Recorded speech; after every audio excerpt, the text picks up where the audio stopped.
বাংলা তো দিয়েছে, ভবানীপুরে দেখা যাচ্ছে যে গুজরাটি ভাষায় এবারে তৃণমূল দেওয়াল লিখছে, মানে ভৌবা মৈত্রের এই মন্তব্য এখন কি ড্যামেজ কোনো কাজ রাষ্ট্রবাদীরা সবাই, রাজস্থানী হোক, গুজরাটি হোক, বিহারি হোক, বাঙালি হোক, তারা সবাই একজোট।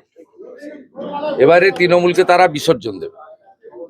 মুখ্যমন্ত্রী বলছেন ভবানীপুরেও একটি বিশেষ দেড়খানা ওয়ার্ডের ভোটার বাদ দিয়ে দিয়েছে সংখ্যালঘুদের নাম কেটে। তো মুর্শিদাবাদ, নদিয়া এইসব জায়গাতেও বাদ গেছে। মুর্শিদাবাদ, ওনাকে বলবো টাইম আছে মেটিয়াবুরি যে দাঁড়ান। অমিত শাহকে আজকে যেভাবে বিক্ষোভ দেখানো হলো, কোথায় বিক্ষোভ? আপনার চ্যানেলে দেখেছি, আমি দেখতে পাই, আমি দেখতে পাই, আমি দেখতে পাই। মালদার ঘটনায় মুখ্য সচিব বিজেপিকে শোকজ করা হয়েছে, সুপ্রিম কোর্ট অত্যন্ত ক্ষুব্ধ। ঠিক করেছে, ঠিক করেছেন। নাকি সরষের তেল দিয়ে ঘুমাবেন আর প্রধান বিচারপতি রাতে জেগে থাকবেন।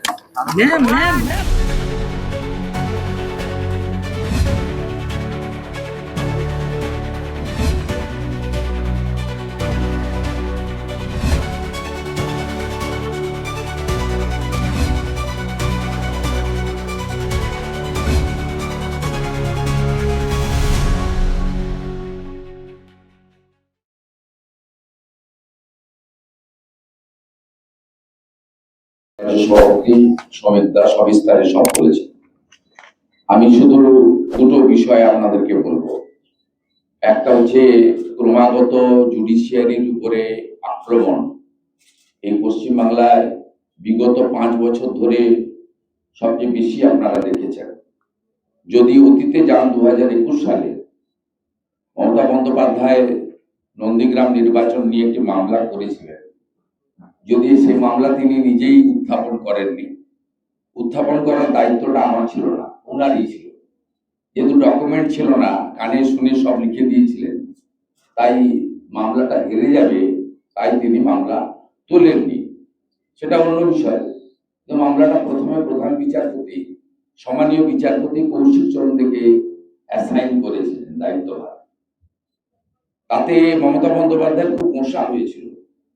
তিনি মাননীয় বিচারপতির আদর্শ এবং তার পুরনো ব্যাকগ্রাউন্ড, তার ভাই কোন রাজনৈতিক দলের সঙ্গে যুক্ত ইত্যাদি নিয়ে প্রশ্ন তুলে হইচই জুড়ে দিয়েছিলেন, আপনারা জানেন।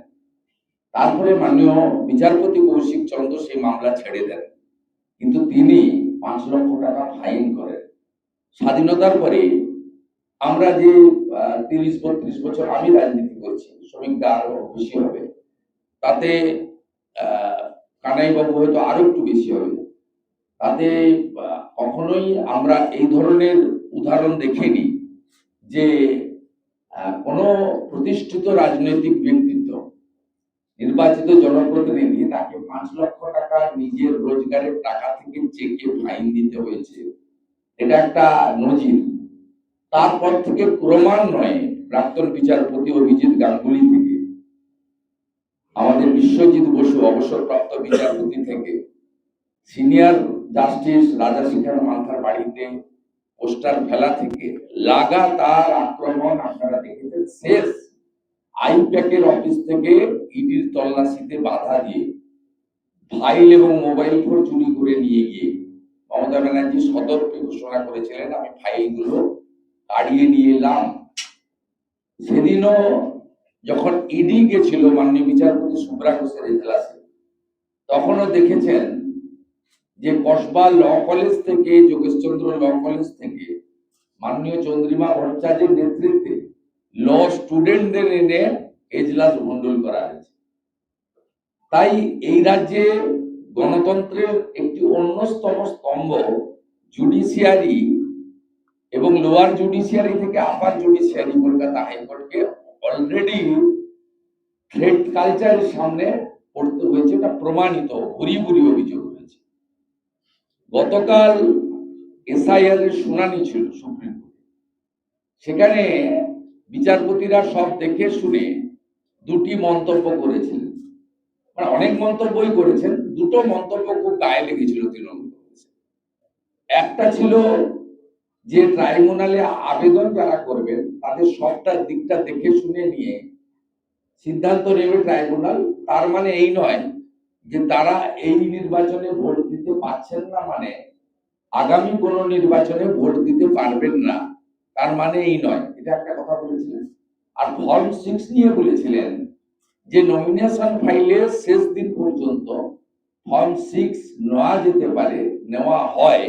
এই পরম্পরা আমাদের যে আরপি অ্যাক্ট রয়েছে সেই অ্যাক্টেই রাখা আছে। স্বাধীনতার পরে যত নির্বাচন হয়েছে এই প্রসিডিওরই হয়েছে। গতকাল বিকেল দুপুরের পর থেকে তৃণমূল কংগ্রেসের নেতাদের এক্স হ্যান্ডেল, ফেসবুক ইত্যাদি দেখলে দেখবেন তারা সবাইকে আক্রমণ করতে করতে কাল থেকে সুপ্রিম কোর্টের বিরুদ্ধে আক্রমণটা শুরু করে। তার ফলশ্রুতিতেই সুজাপুরে যা ঘটনা ঘটেছে এটা কোনো বিচ্ছিন্ন ঘটনা নয়। এই ঘটনাটা কি সংগঠিত অপরাধ?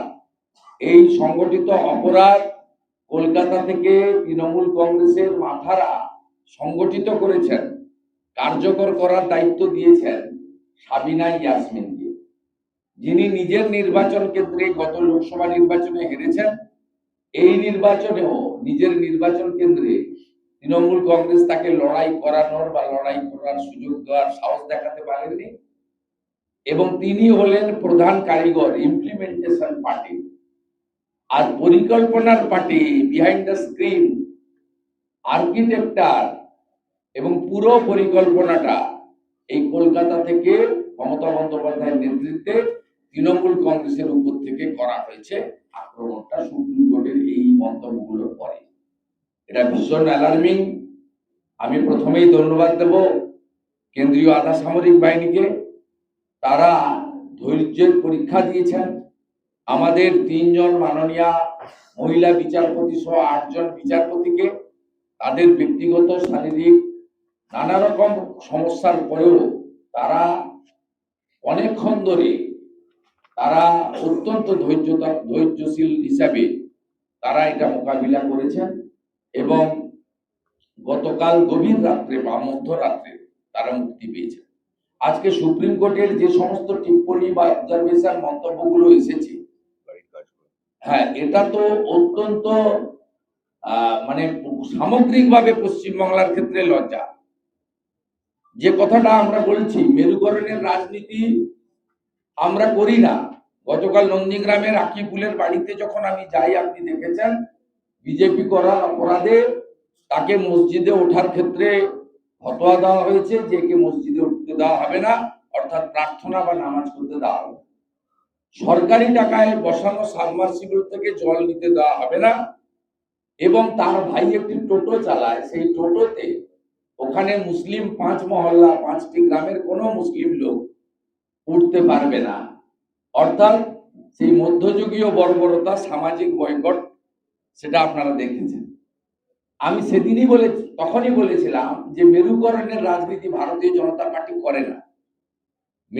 ভারতীয় জনতা পার্টি বিকাশের রাজনীতি করে, উন্নয়নের রাজনীতি করে, সংবিধান এবং সুরক্ষার কথা বলে, ধর্মীয় স্বাধীনতার কথা বলে, নিজ ধর্মে আস্থা অপর ধর্মের শ্রদ্ধার কথা বলে। এরা যেগুলো করছে সেটা আপনি দেখেছেন, দেখছেন। 2021 সালে বেলডাঙ্গার একটি মসজিদের মধ্যে আবু তাহের খান নিজে কিভাবে একটি ধর্মীয় স্থান ব্যবহার করে প্রচার করেছিলেন, সেটা এরকম অসংখ্য উদাহরণ আছে। গত 3 দিন আগে রঘুনাথগঞ্জের তৃণমূল প্রার্থী রাষ্ট্রমন্ত্রী আখরুজ্জামান মুসলিম মহিলাদের কাছে গিয়ে বলছে যে আপনাদের বিজেপি এলে তাড়িয়ে দেবে। তৃণমূল চাকরির কথা বলে না, চাকরির হিসাব দেয় না। তৃণমূল কৃষকের ন্যায্য মূল্যের কথা বলে না, ধান পাট আলুর কথা বলে না।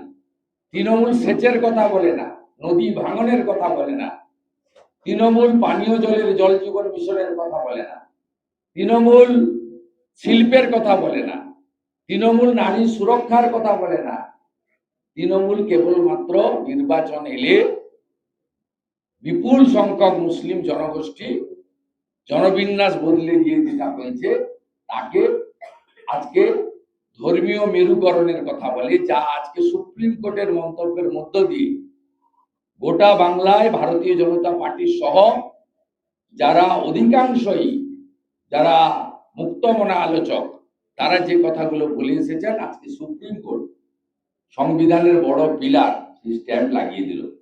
আমি এখান থেকে আবেদন করব, অবিলম্বে সাবিনা ইয়াসমিন সহ চক্রান্তকারীদের গ্রেফতার করা হোক। এনআইএ অথবা সিবিআই তারা যে চার্জ নিয়েছে সময় ডিলে না করে, এভিডেন্স যেহেতু নষ্ট হবে, কালকে গাড়ির কাঁচ ভেঙেছে, আগুন লাগিয়েছে, এবং আমরা দেখেছি আরজি করের ক্ষেত্রে 5 দিন পরে এভিডেন্স নষ্ট করা হয়েছে।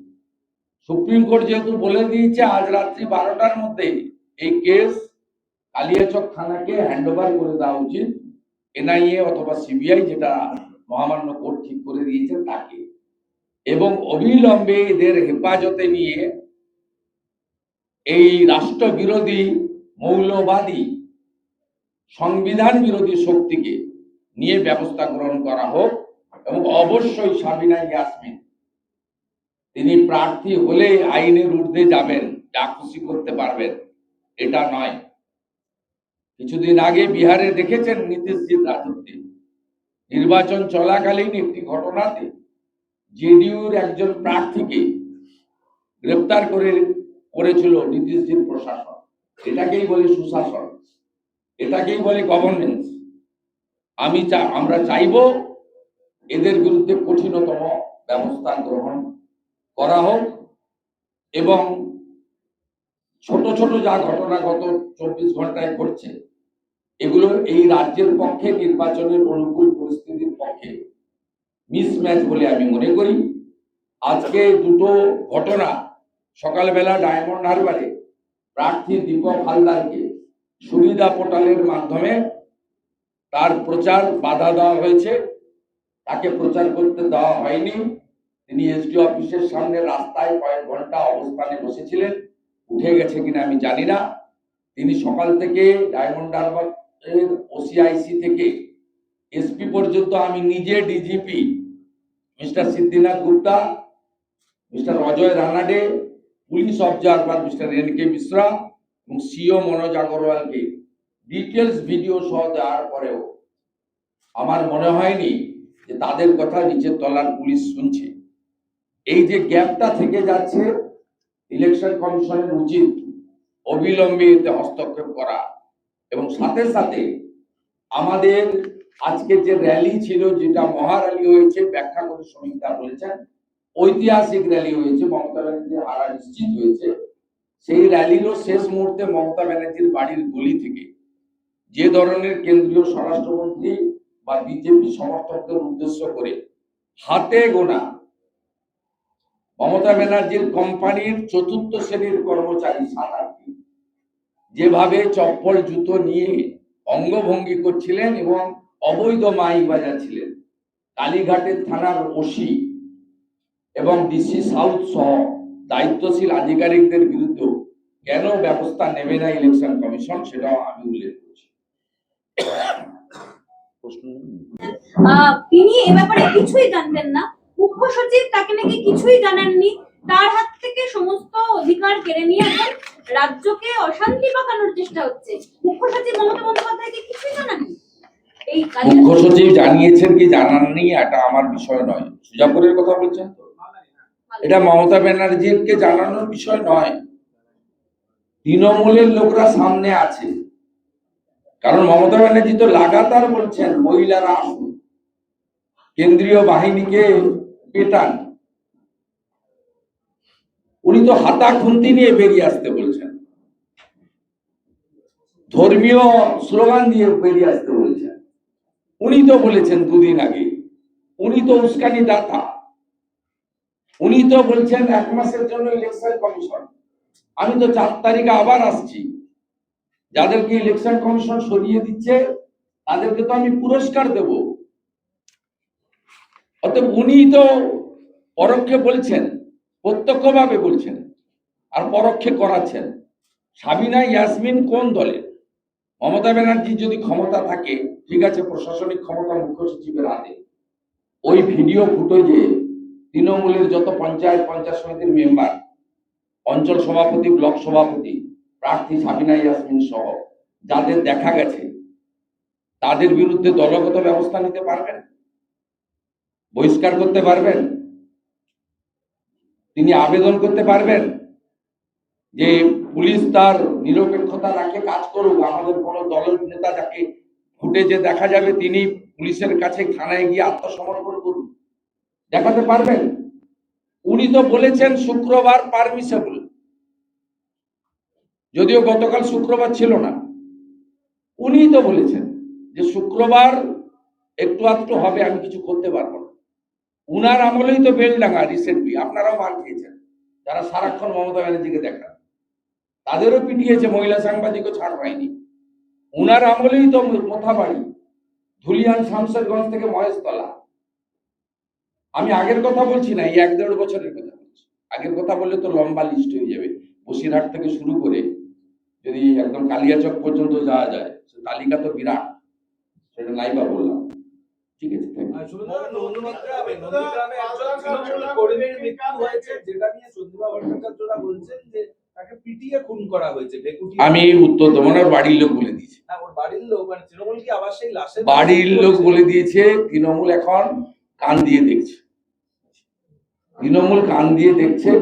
অর্থাৎ কান দিয়ে যদি কেউ দেখে সে ভুলভাল করবে, ঈশ্বর এদের ক্ষমা করুন। বাড়ির লোক বলে দিয়েছে দরজা বন্ধ করে পিসকে মারা গেছে। এগুলো করার দরকার হয় না। আমি লাশ কোড়ানোর লোক, লাশ তৈরি করার লোক নয়। যখন তৃণমূল ছাত্র সুদীপ কোলেকে মেরে দিয়েছিল, মমতা বন্দ্যোপাধ্যায় আমাকে ফোন করে বলেছিল যে জঙ্গলমহলের থেকে মানুষকে আনতে হবে। আমি অত তৃণমূলের ওইসব কথাতে আমি কান দেব না। ওর বাড়ির লোক স্পষ্টভাবে উত্তর দিয়েছে যে বিষকে মারা গেছে, ওর বাড়ির লোক বলেছে। আমি এই বিষয়ে বলবোই না। আপনারাও কিছু কিছু বিষয় একটু তলিয়ে দেখে টেকে সংবাদ পরিবেশন করুন, আতঙ্ক সৃষ্টি করবেন না। ভোটাররা তৈরি ভোট দেওয়ার জন্য।